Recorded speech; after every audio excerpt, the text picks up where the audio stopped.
There's a huge disconnect happening between men and women right now, and I want to share something I've been realizing about why men seem to be getting better while most women are struggling more. And I've been thinking about this a lot lately. Men have all these platforms teaching them accountability and how to level up. But when I look at what we as women are consuming, it honestly made me realize something important. Men have podcasts like Fresh and Fit and Jocko podcast teaching discipline, Jordan Peterson teaching accountability, David Goggins teaching mental toughness, and there's so many more. They're consuming content that pushes them to build themselves up and take responsibility. But I started noticing what we as women are consuming.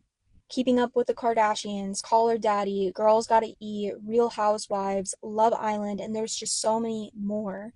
And I realized this content is programming us to create more drama, feel more entitled, and expect things without bringing anything valuable ourselves.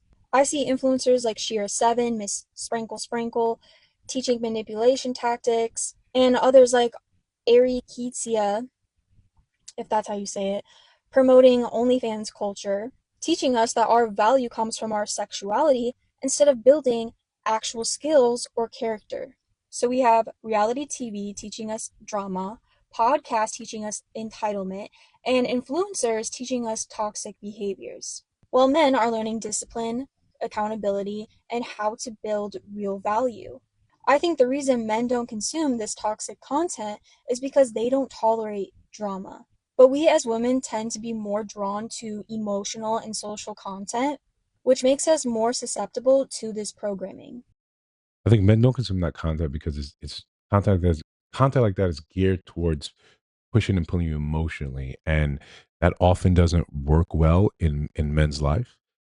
Also, from the very she's absolutely right on this point, but it's one of those things that we're socially programmed early on when we raise our men, our boys and girls differently.